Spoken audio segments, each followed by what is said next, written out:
In the 21st century, those who change the world are those who change the culture. They get people in sync, lead tribes, create movements, and generate an energy field where ordinary people achieve extraordinary results.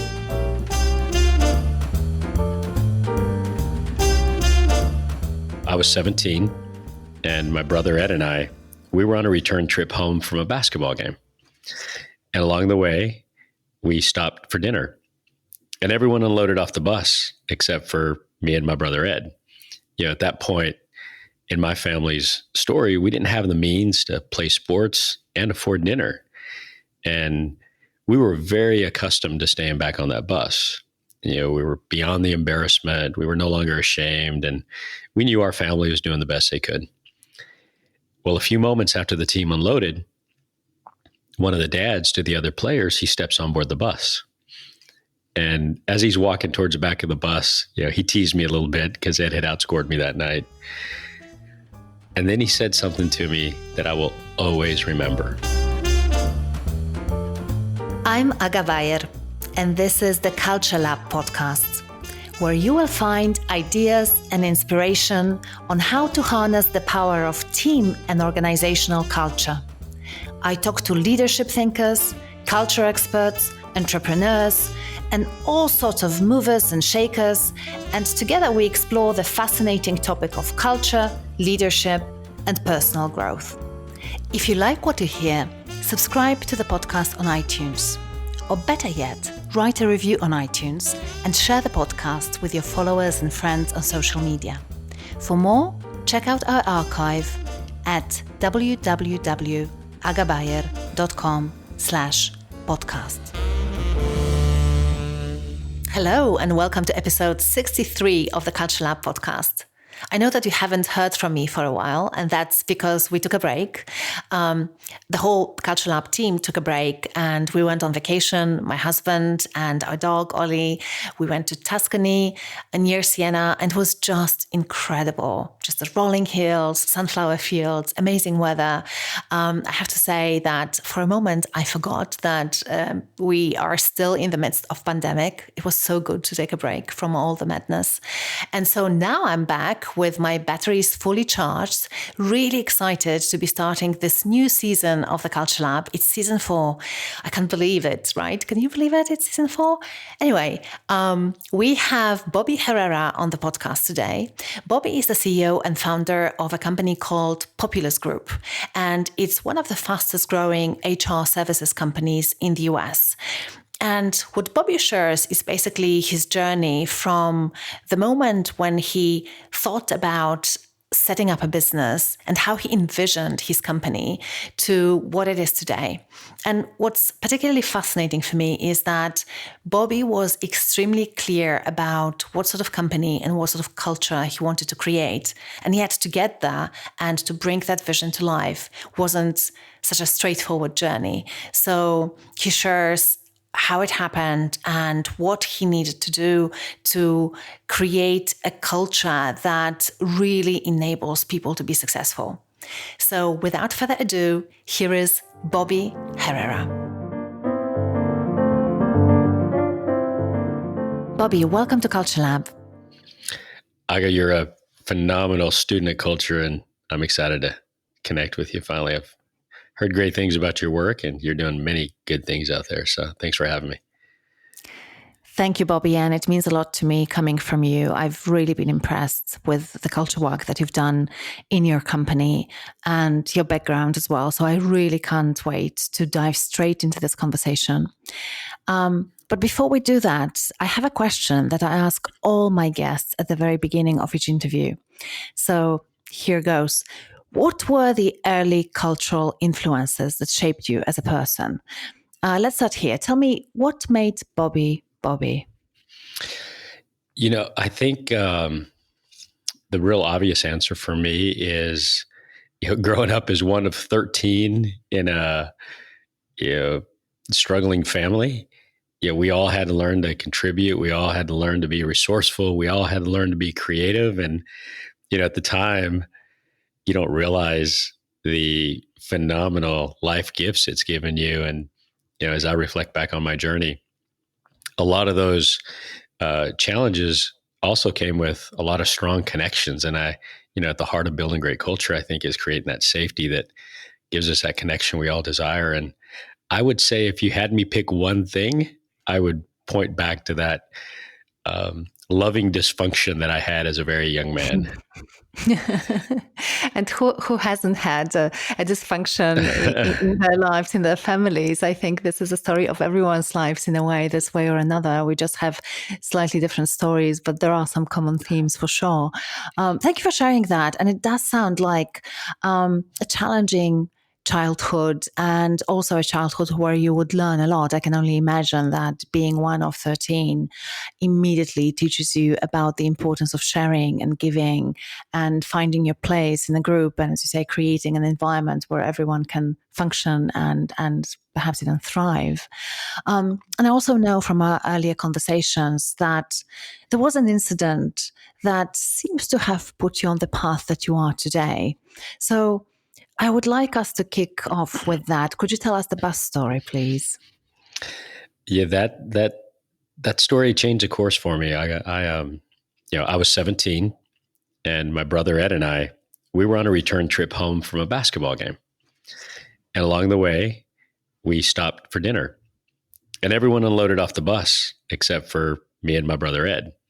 At that point in my family's story, we didn't have the means to play sports and afford dinner. And we were very accustomed to staying back on that bus. We were beyond the embarrassment. We were no longer ashamed. And we knew our family was doing the best they could. Well, a few moments after the team unloaded, one of the dads to the other players, he steps on board the bus. And as he's walking towards the back of the bus, he teased me a little bit because Ed had outscored me that night. And then he said something to me that I will always remember. Bobby, it would make me very happy if you would allow me to buy you boys dinner so that you can join the rest of the team. Nobody else has to know. All you have to do to thank me is do the same thing for another great kid just like you on this bus. And to this day, that wave of gratitude that I had come over me at that moment is like, it's hard for me to describe, but I'll never forget stepping off that bus. And although I had no idea what I was going to do with my life, I just knew that I wanted my future to look different than my past. And I desperately wanted to take control of my story. And I realize now, looking back, that although I had no idea what I was going to do, after that moment, I knew why. I would somehow, some way, figure out a way to create something or be a part of something that would allow me to pay forward that kind act to other kids like me who were born on the wrong side of the opportunity divide. And that one kind act changed the course for me, and it it became the invisible force that drove me, and it's been raging like an inferno inside of me ever since that day. First of all, this is such a moving story. And it's also such an incredible story of human kindness and the impact that it can have on people's lives when you think about those ripple effects that you've experienced personally, but also that you are creating today as a result of that incident. It's just mind-blowing, isn't it? Well, yes, it is. And I often think back to that moment, and it shaped so many choices that I've made in my life. And I'd like to think that I would have figured it out on my own, but that's not a real comfortable thought for me. And I highlight that only because I believe every one of us at one point in our story, we've felt socially invisible, or we felt like the weight of the world is against us in some way, some form. We've all felt like that kid on the bus in our own way. And that moment taught me so much about giving, about leadership. And there was an interesting backstory. That gentleman that stepped on board the bus that night, he was a really successful businessman in the community. And he had such a profound impact on me because at that time I had this narrative in my mind that, people like him, they don't see kids like me. And Mm. with one kind act, not only did he change that narrative for me and he taught me that I was wrong, he showed me that one of the most important aspects of leadership and building a great, healthy, intentional culture is seeing and encouraging potential. Like that was the first time in my life that I felt seen, and like foundational to that great work that you do and leadership is just seeing people and knowing that they matter. And that moment gave me purpose. It gave me identity, and it's hard for me to describe the force it, raged inside of me. I think we can all sense that just listening to that story. It's palpable. And I also think that one of the reasons probably that this moment was so powerful was that this person offered you an experience that really challenged your belief and your assumptions. Because as you said, your assumption was that people like him wouldn't even see people like you. And he didn't only say that you were important, but he crafted in a way an experience for you that spoke to the contrary of that belief. And I know from my work around culture that this is actually probably the only feasible way to shape a culture. Talking is certainly not enough. Thinking about things is certainly not enough, although sometimes they are necessary to figure out what sort of culture we need. But creating those experiences for people where they can shift their way of thinking and feeling and challenge their assumptions, I can't think of anything more powerful than that. Well, and there's an interesting, that's an interesting observation because, it often comes up in conversation. People have asked me before, well, would you have accepted it if he hadn't, asked you to pay it forward to another kid like you? And, of course, I don't know the answer to that question. However, there's something inside of me that intuitively thinks that my pride may have taken over and I may have declined. And, I was a proud kid. We were a proud family. And I hadn't figured out yet that accepting help is a sign of strength. And Mm-hmm.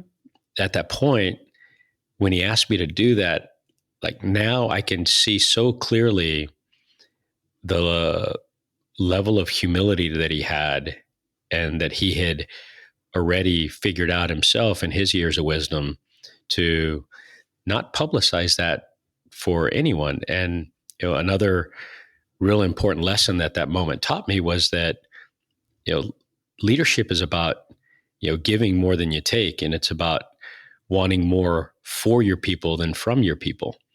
And he was more interested in, and he showed me that he wanted more for me than from me that evening. Mm-hmm. And it's such a powerful lesson when you really think about it.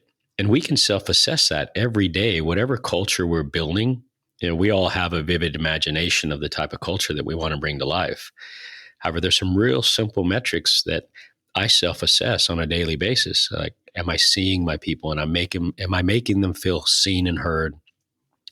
Am I making them feel like I'm giving more for them than from them? And I think we can intuitively self-assess that. Yeah. Yeah. And it's such a great way to think about this, a really simple way to check in with ourselves and see whether we are on the right path.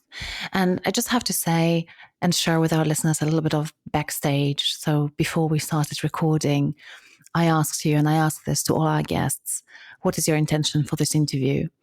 And because as an interviewer, my intention is that to help my guests to fulfill that intention, fully or partially, depending on whether we're able to. And, people say things like, well, I'd like to showcase our work or promote the book or whatever. And can you please share with our listeners what you said? So if you don't mind, I just want to reveal that. Yeah, I said, let's give, let's do some good. Mm. Which is amazing, because really, in moments like this, you can really see and realize whether people really live the values or the virtues, as I call them, um, as they'd like to. And it seems that you really are focused on serving and on giving.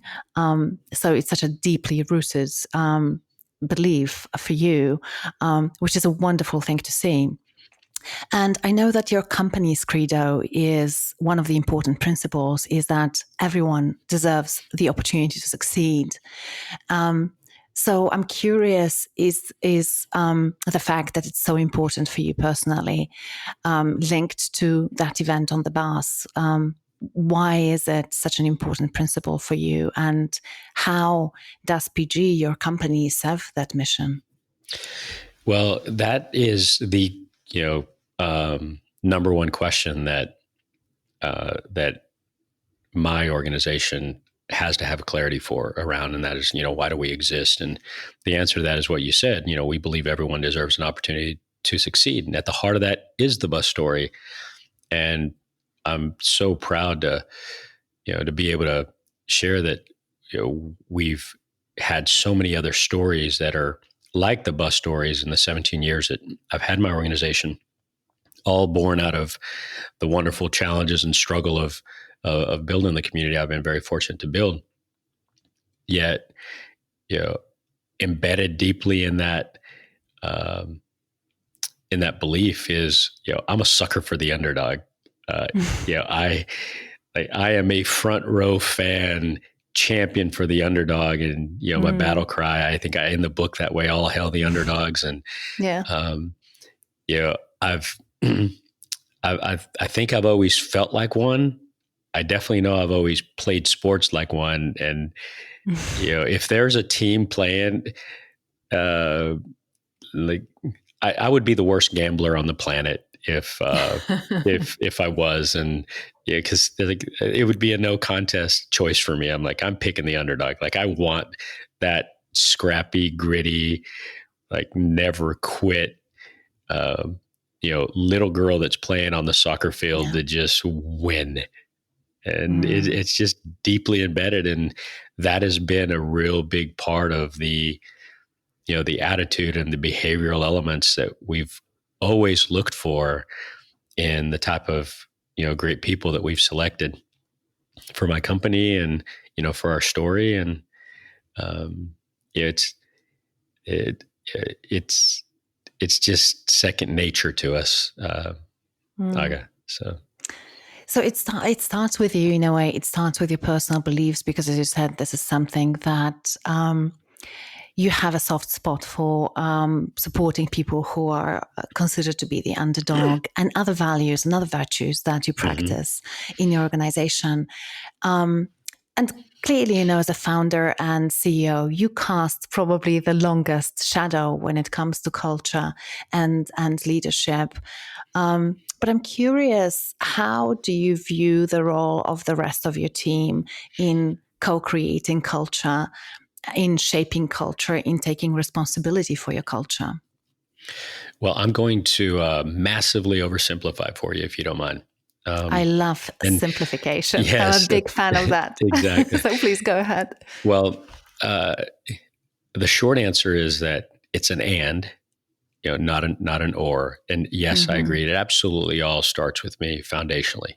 And, the values, the beliefs, our purpose and our values, my community's values are my own personal values. And there's no discrepancy there.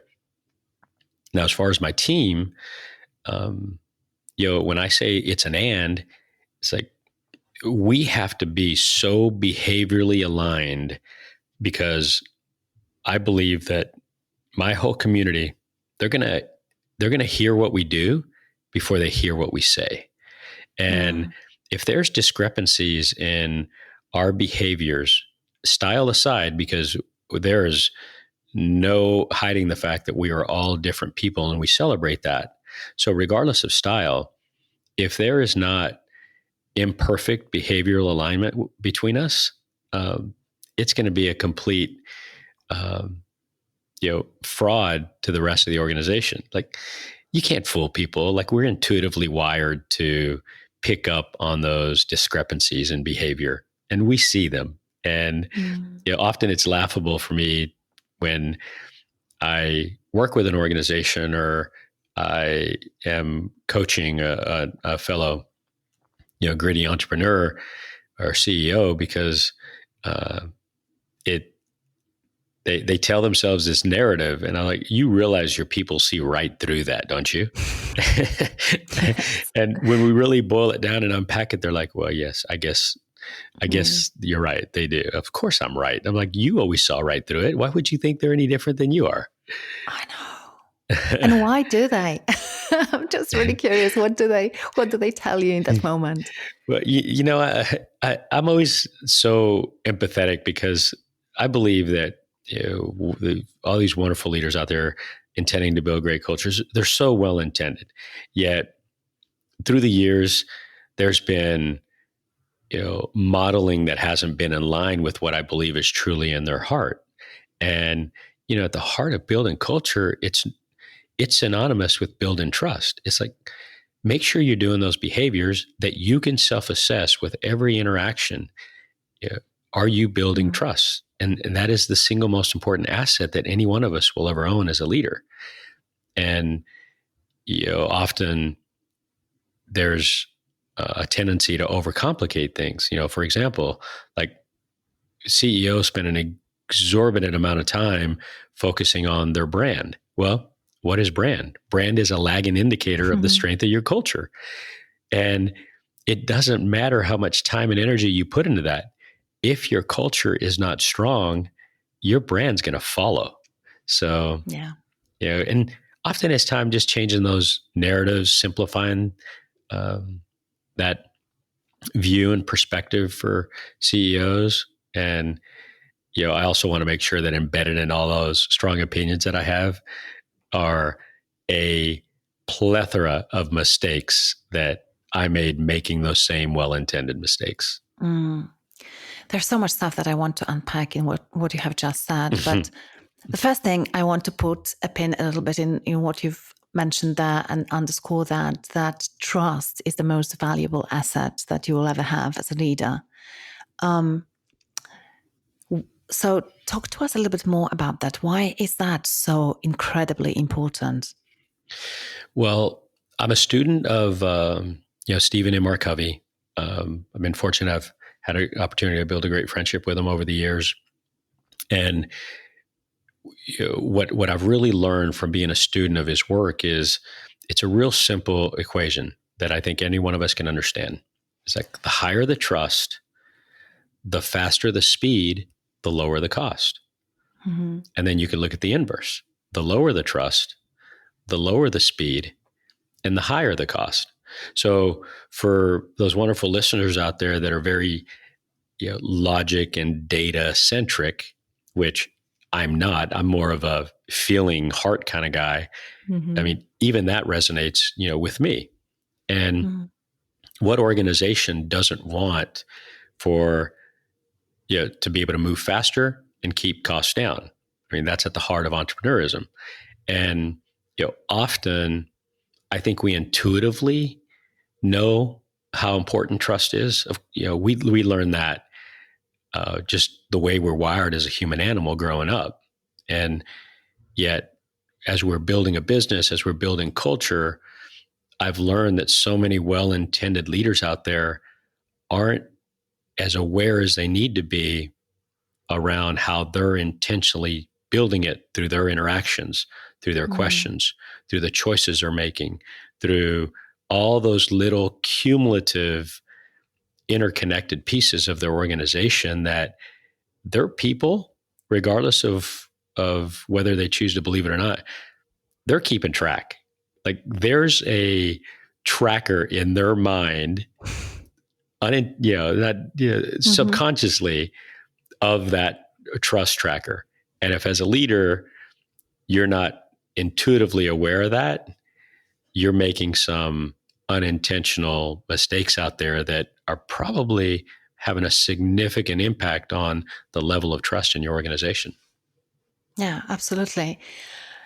And so we know that trust is incredibly important. As you say, most people intuitively realize that. And yet, I think you're so right that not all of the leaders are always very intentional about creating and building trust and building their culture. And so we talked a little bit about the role of the leaders in shaping culture and how their actions and their choices and the way they show up create those cultural algorithms that then run their organizations.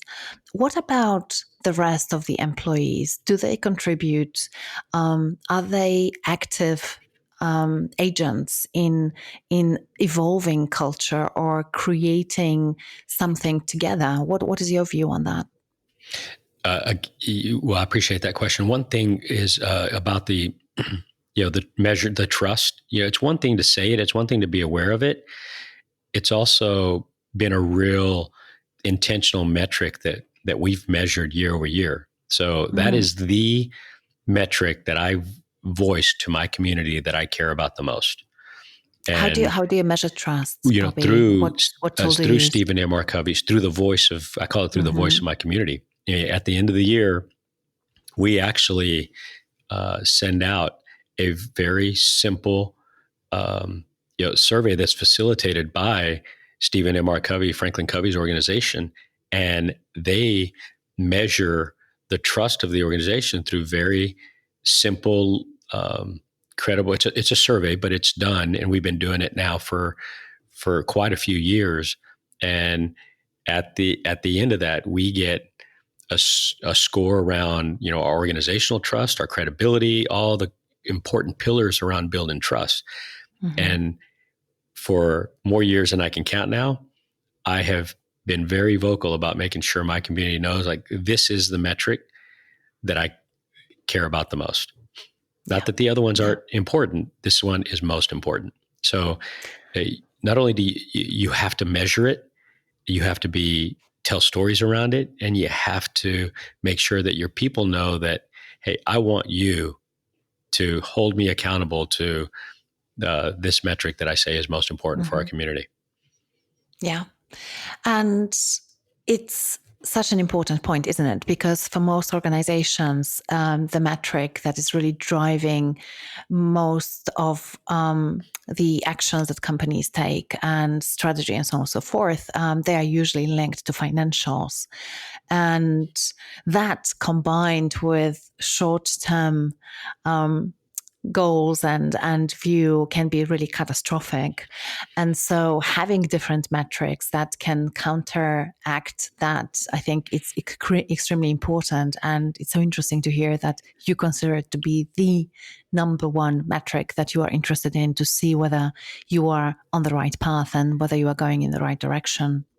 Yeah, hands down. And one pardon the interruption, but every year that we've measured it, the years that our trust scores have gone up, our financials have gone up significantly. The years where it's gone down, the opposite, the same thing has happened with the financials. So it's a lagging indicator. Yeah. Your financials are a result of the level of trust that you're building in your organization. Everything is linked to that. And a while ago, you asked me about when was the time when you realized that culture is probably going to be one of the most important drivers of your business success and of your ability to make the right dent in the world? I'm going to tell you a really short story for context, and then I think I will be able to really answer your question if you don't mind. Sure. When I first started my company, I had a couple of very fortunate professional previous chapters leading up to that. So I started my company in 2002. And before we started, my wife and I were living in California, and we were going to start Populus Group in Detroit, Michigan. And we decided to take a road trip. And we knew that it was going to be potentially one of the last times that we would have this much uninterrupted space just to have an adventure. We were married 6 months. We were putting a lot on the line. She was changing her career. Yeah, a pretty typical entrepreneurial first step. Hmm. And on that road trip, we were driving cross country. We were in our second day after spending many hours on the road. We had talked about every aspect of this journey, and we dotted every T, dotted every I. And I'm the typical man. I had run out of things to talk about a day and a half prior. Her, not so much. And we were about 100 miles from what would be our new home in Detroit, Michigan. And she asked me a real simple question. She said, "Honey, is this going to work out?" And I could sense a concern in her voice, and she's a planner. I'm a organizational nightmare. And I said to her, I believe in my heart that it really is. And then she asked me the easiest question she's ever asked me.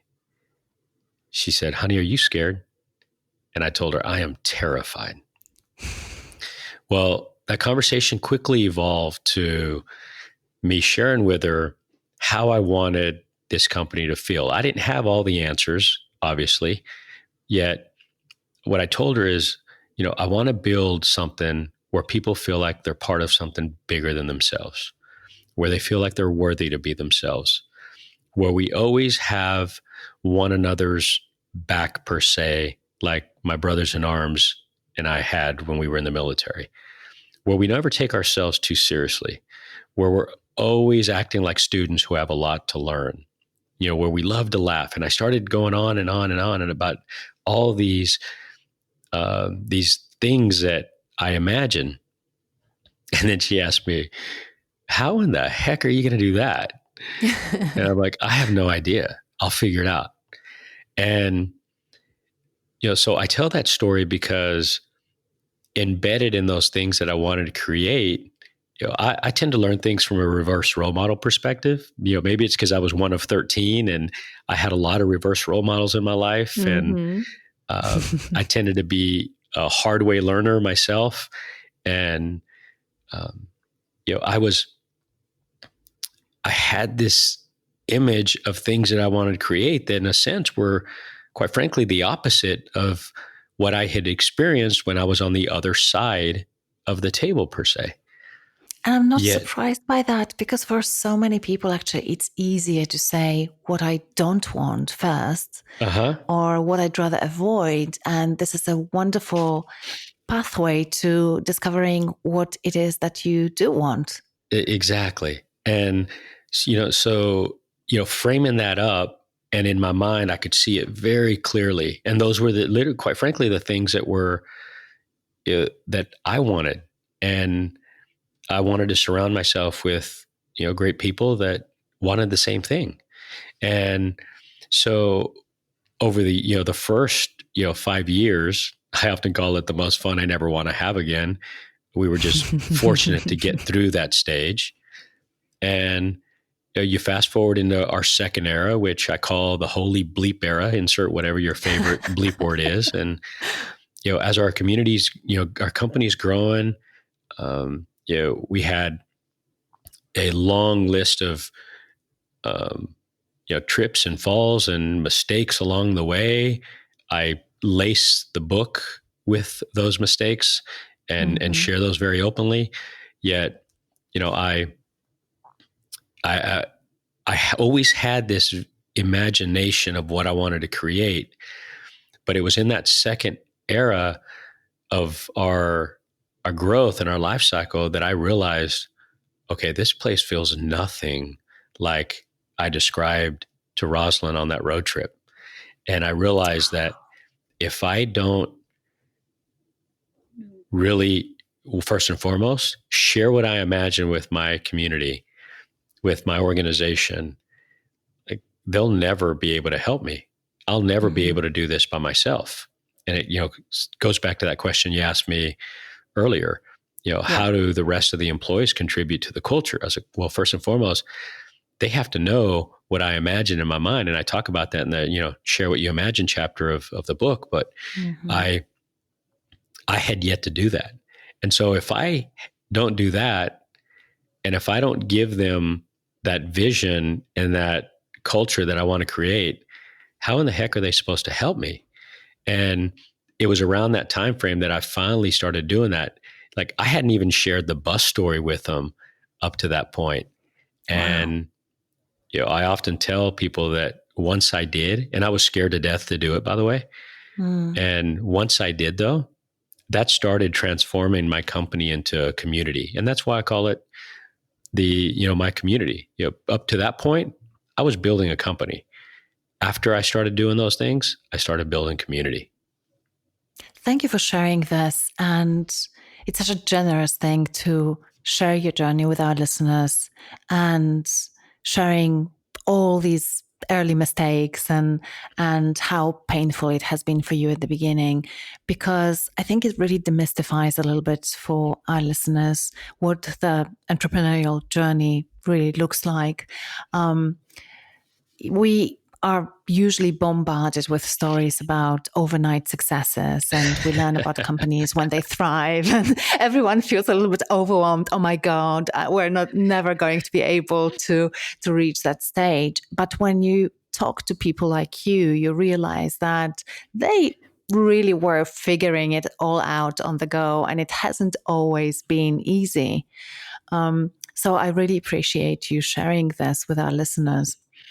Well, it's a lot like, and pardon the interruption, but it's a lot like, you know, we love to have our friends and family over and so forth, and with your good friends, like, we never clean the house for them, and it's Mm-hmm. like what you see is what you get. Like, we actually live in Mm-hmm. a home where things are messy, the kids are crazy, it's not perfect all the time, and there's dust, and they're like, hey, it's a home, and Mm-hmm. you know I'm using that corny metaphor because we've all gone over to someone's house and it looks impeccable. Well, Mm-hmm. we know it doesn't always look that way. Maybe some people's houses do. Ours Yeah. does not. And Uh-huh. so, you know, I want to celebrate the messiness of a loving home. You know, when you focus on the things that matter, it's like having a big pile of unfolded laundry is so much less important than making sure that your children are seen, that you're having dinners together, that you're celebrating traditions. And, I think we could link that family metaphor to, building culture. Just focus on the things that matter most Yeah. consistently, imperfectly, Mm-hmm. and over time, the cumulative impact that you make, it'll make your heart sing. Mm-hmm. Yeah, this is amazing, and so it's so true, and I think everyone can relate to that. And I think also what's really striking for me in your story is that realization at some point in building a business that this is not what you intended to create. Um, and I'm curious, having heard this story today, when you look back, if you knew what you know now, what would you do differently at the very start of your business? I wouldn't change a thing because that's part of the Uh learning huh. process. I often get that question. It's like, hey, if you could go back and have dinner or drink with your 20-something-year-old self, Yeah. what would you say? I'd say, you know what? I'd pay for his drink, and I'd say, you know what? I'm going to leave you with another one because, man, you are going to fall on your butt a lot, I love and it. I'm going to love watching it. So we'll see Uh-huh. you on the Which other which side, goes young back man. to which goes back to your point about the messiness and the beauty of it, Oh, and yeah, the fact that this is life, right? And I exactly. love it. And And that's it. why, I titled my book, The Gift of Struggle. It's like, Mm, we must first go through struggle, pain, and suffering to get mm-hmm. to that wisdom that we all desire to have. And I often Yeah. say that, the long way is the shortcut. And it took me a Mm-hmm. while to figure that out. Well, it's Love no that. different when building culture. Like, you have to go through all of that messiness and, Mm-hmm. those piles of laundry and the messy house. And you can't build a home and those traditions and those wonderful stories without experiencing that. Mm. Love that. So let's talk about the book. As you've mentioned, the title is The Gift of Struggle, Life-Changing Lessons About Leading. So would you like to unpack this a little bit more for us? What is the real gift of struggle? Well, it's based around a collection of stories from my journey from growing up as one of 13 in a migrant farm working family to joining the army, building my business, raising my own family, and very very early in my story, I had an experience that helped me reframe the way I looked at my life, and I share that story in the book, but in a sense, it's built around my leadership philosophy, and that is that we all struggle. Every struggle teaches us something. That's the gift, and leadership is sharing those gifts with others. And I've simplified it to that very simple, palatable, principle for myself, and that allows me to keep things in perspective. It allows me to um, treat others with compassion, with empathy, give people the benefit of the doubt, and know that that person that I'm extending trust to, or who is extending trust to me, is like they're the same kind of different as I am. And it's been an interesting journey. I've had some phenomenal, heartwarming letters from around the world on how it's helping. I call them students to struggle reframe how they look at some of their experiences, and writing it wasn't on my list, Mm. and now I'm very fortunate that I did. So what made you decide to write this book? Well, I'm a storyteller, and for quite some time, I've been, telling a lot of stories to, kids like me who were born on the wrong side of the opportunity divide. I just go and I tell them the same stories, a lot of the stories from the book, same ones that I tell an audience of CEOs, Mm-hmm. and I would always tie a lesson to one of those stories. And I was doing that for quite some time to kids and for veterans and veteran entrepreneurs. And through that journey, I kept having some people whisper to me and say, "Hey, you need to write a book. You need to put this in a book." And I'd laugh and I'd be like, I sat next to people like you to get through college. I don't know the first thing about writing a book. It's not my list. It's not on my list. And I moved to a farm in Portland, Oregon to lay low. And I it's I don't get out much, and but finally, a couple of people that I really respect and admire encouraged me pretty intentionally and pushed me. And when I sat down to finally do it, I said, you know what? I want to write the book that I wish someone would have written for me.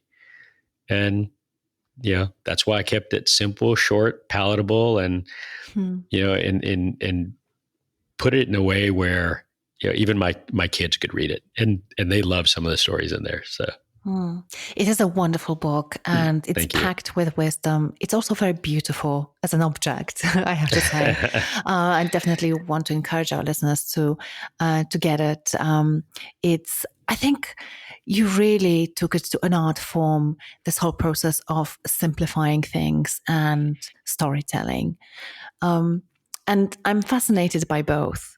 Actually, simplicity is one of my company values because I truly believe that, especially in the area of my focus, which is culture, things are so complex and therefore so overwhelming very often for the companies that we work with. So I see ourselves as a partner that will help them to strip things down to the basics. And it's hard.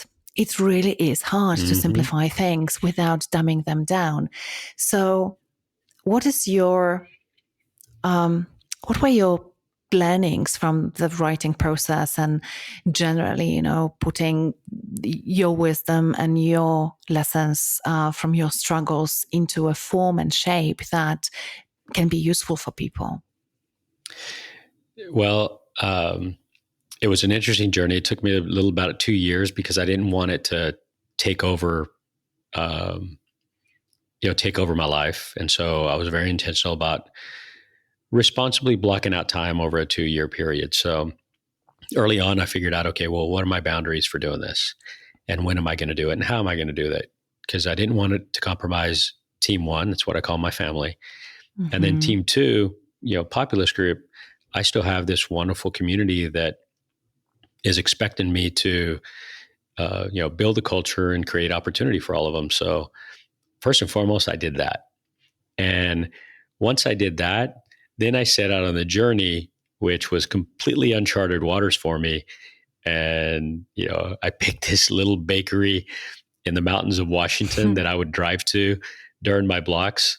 I ate way too many donuts, drank way too many lattes, and I would just take these stories that I've been telling and I'd write them down. And then I'd look at them and be like, okay, if I didn't know anything about this, like, could I understand it? And more importantly, could I do something with this? Mm-hmm. And if the answer was no, I would go back and edit that. And it's like, okay, well, maybe there's a lot of really, you know, potentially good things in here. But if I didn't believe that the person that was going to read this for the first time could actually do something with it to make their story better, I'd keep going. And Mm-hmm. you know, you mentioned simplification, and I'll often ask a CEO that asks me for help, mentoring, or whatever the case may be. Um, Early on, I'll ask them, "All right, tell me what the E in CEO, the two things that the E in CEO stands for, and let me help you a little bit. None of them are executive." And so they'll look at me and they'll kind of give me that puppy tilted head look, and I'll say, "Go ahead, write them down. I'll be back in 30 seconds. Don't overthink it. Tell me what the E stands for." And I've had some creative answers over the years, and they'll tell me and their answers, and then very very few get it, and I don't try to trick them into it or whatever, but I'm trying to change their narrative and ultimately get them to, after conversations, like the E stands for two things: editing and encouragement. And so your responsibility is to be the chief editing officer and the chief encouragement officer. And then we get into a wonderful conversation around, all right, what does great editing look like for a CEO?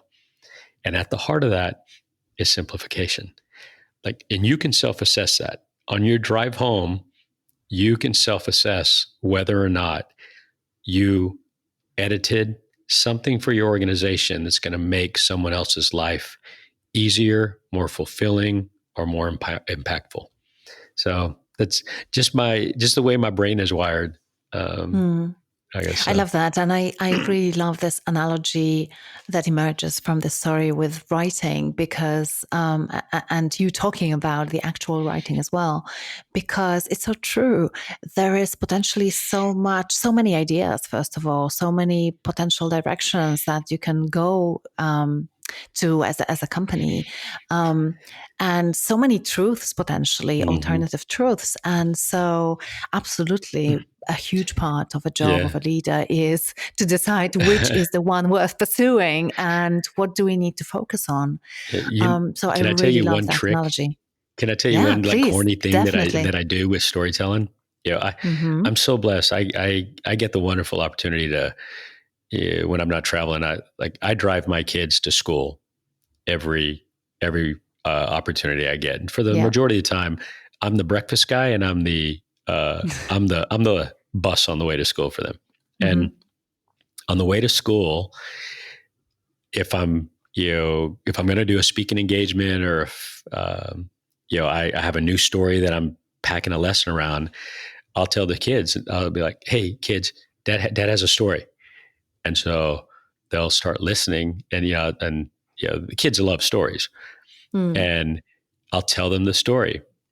And my litmus test is, if I can keep my kids engaged and with story face, this story has potential, because kids are also brutally honest and unforgiving when it comes to the attention span of a story. Like they're Mm-hmm. they're so wired to love a great story that if your story's not great, oh my gosh, they will interrupt you and tell you. You're like, Dad, that story's boring. Like right in the middle of my I love story. that.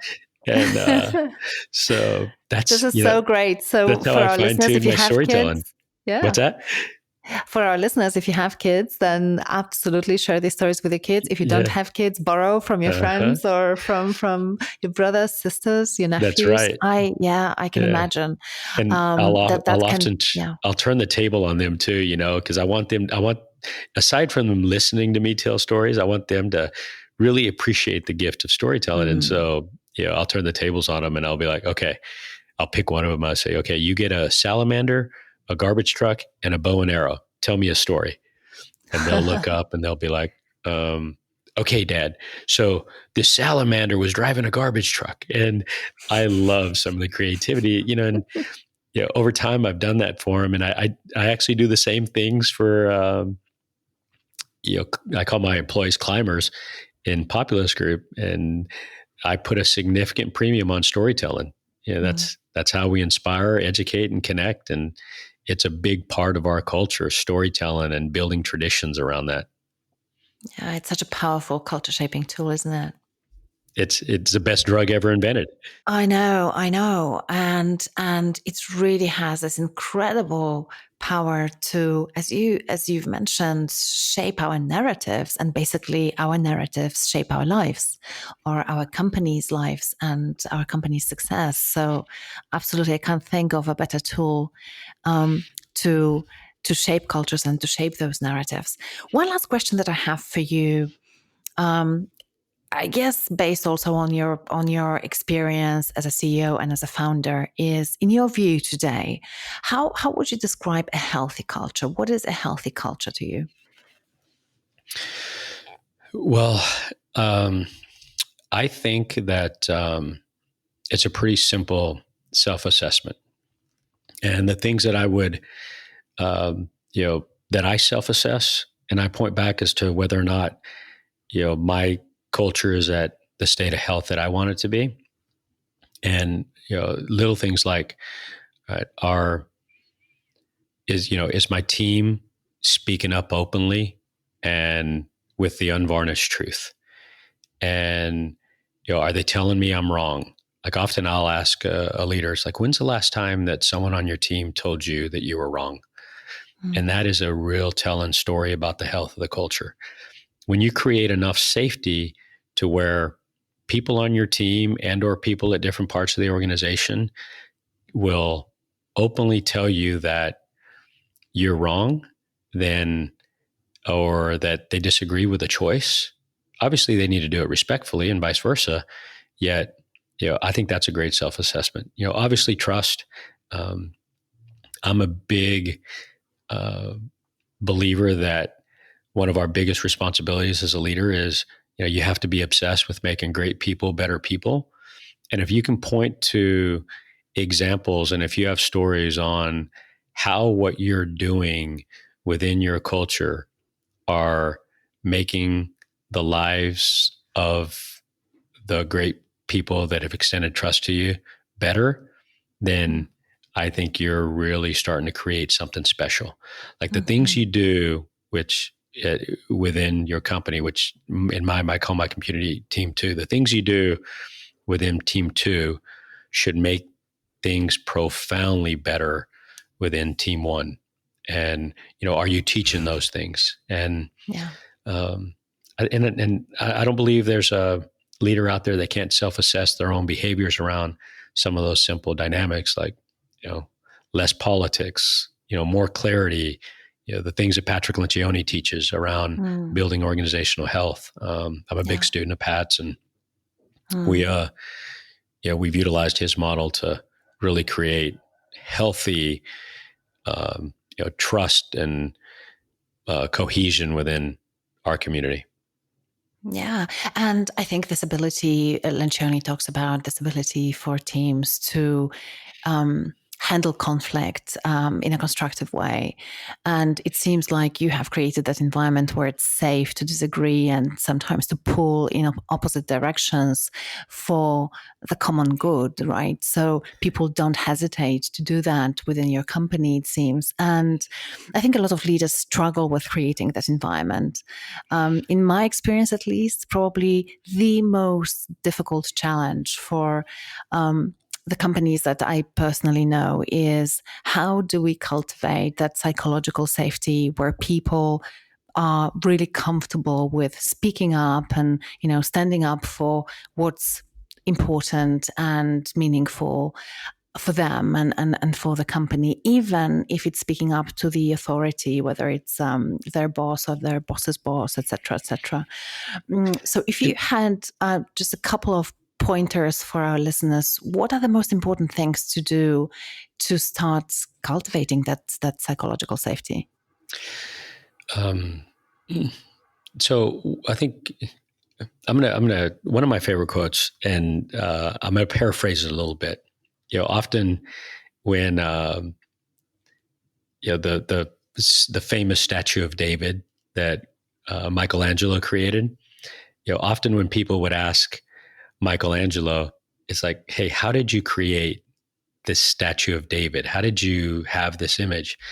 And he would often say, I didn't create David. I simply took away what wasn't David.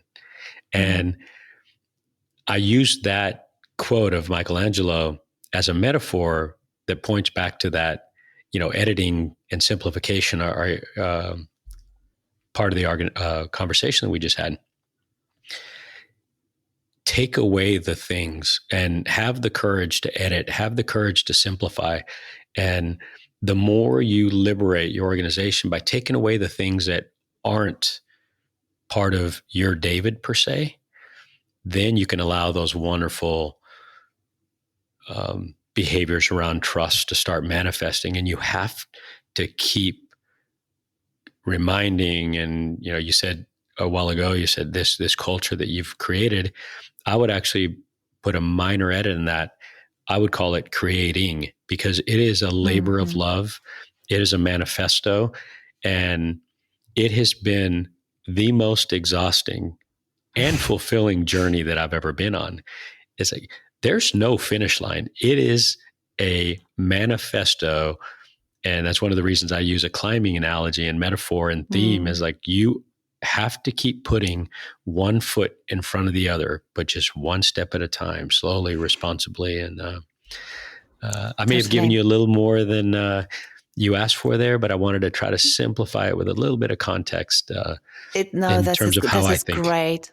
This is great. Actually, you shared a video with me that depicts you and your team going on a hike, as you say, and talking about your culture and what it means to your team, how they live the culture and so on and so forth. And in the video, I remember there is this moment where you say that people often ask you, how are you going to make sure that our culture doesn't change?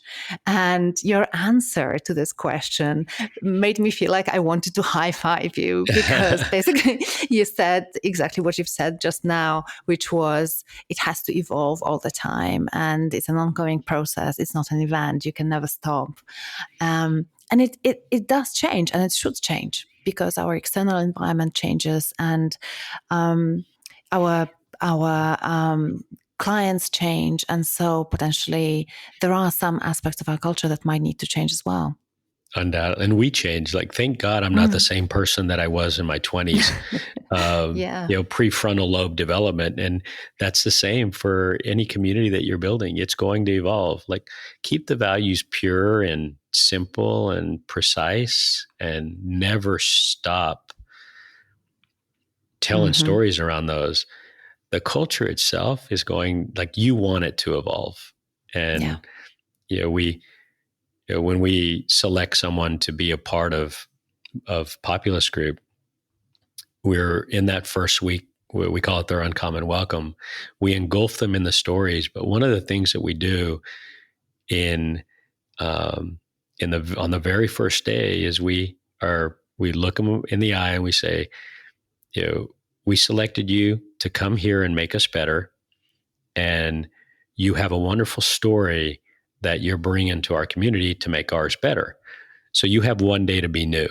Starting tomorrow, we expect to hear from you because you have more potential than you realize, and you know a lot more than you think you know. Sure, you have a learning curve with the job. However, you're bringing life wisdom, struggles, gifts. Like, we expect you to vocalize that. And that's easier said than done. We have to keep modeling and creating that safety Yes. for them. So, Yeah. Like I said, they're going to hear what we do before they hear what we say. Yeah, but it's such a great thing to say you have one day to be new. Because actually, I was part of an organization that had people, my colleagues were with the organization, some of them for 15, 20 years. And I remember myself in a meeting, it just, I had a flashback as you were talking. I remember myself after, I think, a year in the company saying in a meeting, well, I'm still new, but, and I thought, yeah, that's not a good thing to say after a year being in a company. And it's so funny that in some companies, this is expected and it doesn't strike anyone as something strange to say after being a year there. Exactly. So thank you for sharing that. This has been enlightening, and I'm mindful of our time. So I want us to shift gears a little bit and go to our rapid fire questions section. And this is a 2-minute section where I ask you 5 questions in really rapid succession, and then we will be almost done. So shall we go for it? Sure. Awesome. Let's have some fun. So how do you define organizational culture? How it feels when someone walks in the door and spends the day not knowing a thing about your story, how they feel about your story when they leave. And what is the sign, or perhaps multiple signs, that a company culture needs some work, or perhaps even a major overhaul? Does that meter in my belly tell me that, something doesn't feel right here? Are there any companies that you admire for their culture? And if yes, why? Oh, so many. I admire Southwest Airlines immensely, Chick-fil-A immensely, because one of the things that they are very intentional about is over the years, they've had the courage to choose the hardest right over the easiest wrongs with everything they've done and built around culture. And I have a long list of those that I've studied, but those are 2 standouts for me, just right off the cuff. Awesome.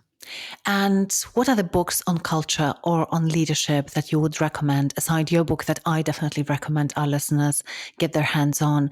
But who do you learn from about culture and leadership? Well, I think every leader that wants to build a great culture must fiercely apply the lessons from The Advantage from Patrick Lencioni. I love that book. And what is one thing that our listeners can do tomorrow to build their own culture lab and start cultivating a culture that will help them and their teams to bring their vision to life? Well, ask themselves, does everyone in my community have a clear understanding of the culture that I imagine that I want to bring to life? If they don't know the mountain you're climbing, they'll never be able to be on that climb with you. I love that. So finally, do you have any final thoughts that you'd like to leave our listeners with? All hail the underdogs. That, I believe, speaks volumes of what your wonderful audience is trying to do with their stories of culture. And yeah, go get it. You have more potential than you realize. Wonderful. Thank you so much for this conversation, Bobby. I really enjoyed it, and I learned a lot from you, and I'm sure that our listeners learned a lot from you. And if they want more of wisdom from you, what is the best place, online or offline, where they should go to and find you and learn more from you? Well, they can follow me on LinkedIn. I'm consistently posting stories there. My website's bobby-herrera.com. And I've have several series where I'm sharing more stories around leadership and culture pretty consistently. And on the social media platforms, it's at Bobby Herrera PG. And my email address is in the back of the book. I respond to every one of them every Friday. Wow. So it's getting more challenging, but someone takes the time to Send me a story. I take the time to read it and respond. That's wonderful. So we're going to post all the links in the show notes so that our listeners can find these places easily.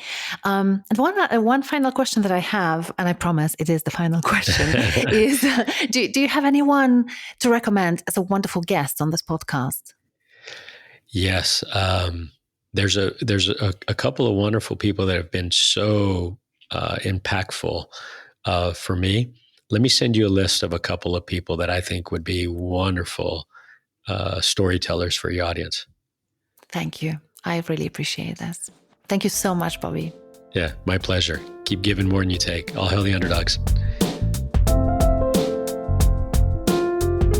I'm Aga Bayer, the creator and host of the Culture Lab podcast, and this is the Culture Lab team. Production manager, Lindsay Nunez. Art director, Emily Spencer. Aaron Scott, content editor. Sound producer, James Eade, Be Heard.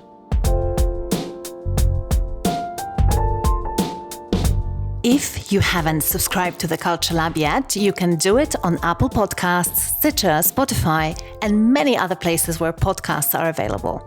If you'd like to subscribe to my newsletter, The Culture Lab Insider, go to www.agabayer.com/podcast and scroll down to the very bottom of the page. That's www.agabayer.com/podcast. Also, we would be ever so grateful if you could rate and review our podcast on iTunes or wherever you listen to it. I loved this conversation with Bobby, and I hope that you enjoyed it too. If you listen to the Culture Lab regularly, you might remember that at the beginning of the summer, I asked you whether you have come across companies that managed to pivot successfully during the pandemic while remaining true to their mission. And I got a lot of suggestions from you, so thank you so much for that. And the reason that I was looking for companies, especially companies that were hit the hardest during the pandemic, it was because I wanted to glean some insights into the cultures, and I wanted to understand what exactly enables some companies to pivot, to strengthen their business and increase their employee engagement, while others in the same circumstances struggle to survive. And what I learned was fascinating. You can find more of my findings in an article that I published in the Startup on Medium. So I'll post the link to the show notes if you're interested. But one of the companies that I feature in that article is Encore. And in the next episode that I will release, you will be able to listen to my full conversation with James Macaulay, the founder and CEO of Encore. For now, here is a short preview. So have a great week. Don't forget to connect with me on Twitter at Coach Aga or on LinkedIn at Aga Bayer. And if you want to sign up for my newsletter, The Culture Lab Insider, just go to agabayer.com/podcast and scroll down to the very bottom of the page. You will find the sign up form over there. Bye for now. The music messages idea worked so well because it came from the team, who are the people who are closest to our customers. And throughout the whole process, they were speaking to customers and musicians every single day to sort of tweak and adapt the product. So it was really driven by what customers wanted and what they were sort of happy to pay for and things like that.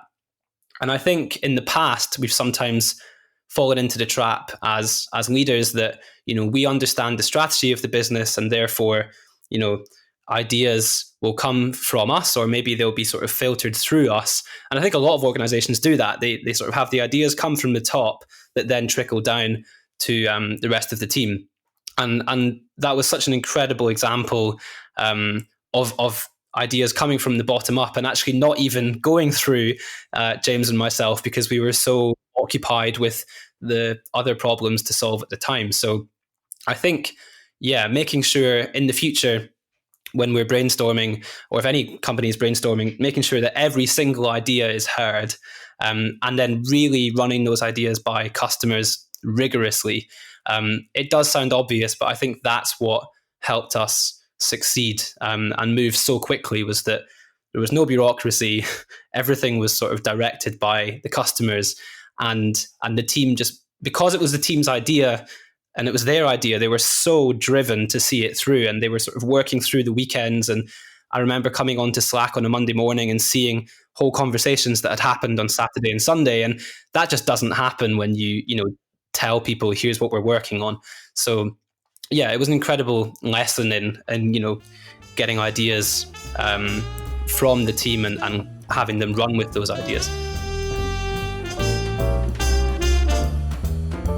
Thank you for listening to this episode of Culture Lab. If you found any moments that were interesting, inspiring, or maybe even game-changing, please share it with someone who'd appreciate it. After all, good ideas are meant to be shared.